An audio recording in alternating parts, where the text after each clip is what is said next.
श्री राम जन्मभूमि तीर्थ क्षेत्र ट्रस्ट पर जमीन खरीदने को लेकर लगे घोटाले के आरोप के बाद जमीन के विक्रेता सुल्तान अंसारी मंगलवार को सफाई देते दिखाई दिए। उन्होंने राम जन्मभूमि ट्रस्ट को जमीन बेचने की पूरी कहानी बताई, ट्रस्ट पर लगे आरोपों को खारिज करने की कोशिश भी की।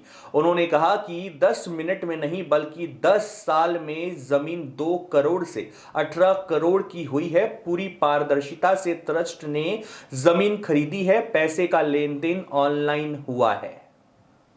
सुल्तान अंसारी ने बताया कि बाग बिजेशी की जिस 1.2 हेक्टेयर भूमि को लेकर हल्ला हो रहा है, उस जमीन का 2011 में बबलू पाठक, कुसुम पाठक व हमारे पिता मोहम्मद इरफान ने फिरोज आलम के परिवार से एग्रीमेंट किया था।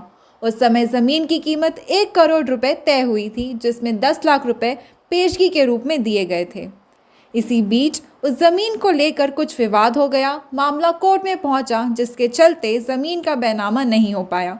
जब जमीन का एग्रीमेंट समाप्त हुआ तो 2014 में फिर एग्रीमेंट हुआ। 2014 में भी मामला कोर्ट में लंबित था, एग्रीमेंट आगे बढ़ाया गया। इसके बाद 2019 में विवाद सुलझ गया तो दोबारा इसका एग्रीमेंट किया गया। उस समय 2 करोड़ रुपए कीमत तय हुई, जिसमें 50 लाख रुपए पेशगी के रूप में दिए गए थे। इस तरह 10 मिनट में नहीं बल्कि 10 साल में ज़मीन की कीमत 2 करोड़ रुपए से 18 करोड़ रुपए हुई है। बताया कि इसी बीच श्री राम जन्मभूमि तीर्थ क्षेत्र ट्रस्ट राम मंदिर परिसर के लिए ज़मीन व मकानों का अधिग्रहण कर रहा है। जो लोग विस्थापित किए जा रहे हैं, उन्हें बसाने के लिए ट्रस्ट ज़मीन ले रहा है। ऐसे में इस ज़मीन के लिए ट्रस्ट के पदाधिकारी ने उनसे वार्ता की थी। 2019 में इस ज़मीन को लेकर जो एग्रीमेंट हुआ, उसमें 9 लोग थे।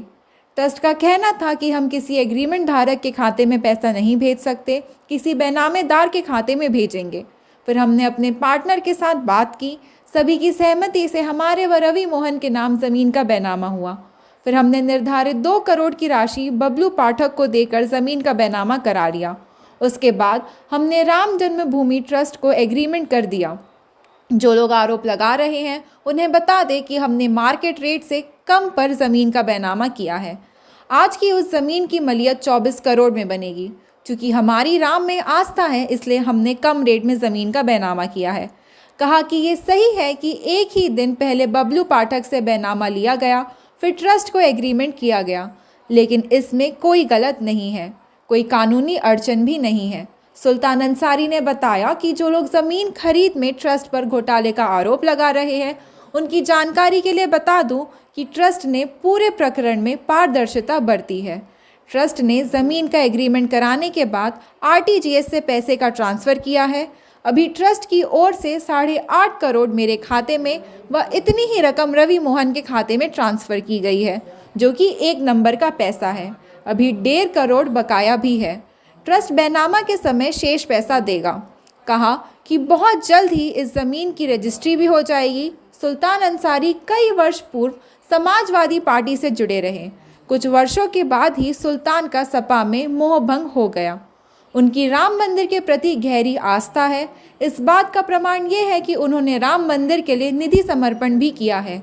श्री राम जन्मभूमि तीर्थ क्षेत्र ट्रस्ट द्वारा चलाए गए निधि समर्पण अभियान के तहत उन्होंने भाजपा नेता विशाल मिश्र के आवास पर 51,000 का निधि समर्पण न सिर्फ स्वयं बल्कि अपने मुस्लिम सहयोगी से भी राम मंदिर के लिए दान कराया।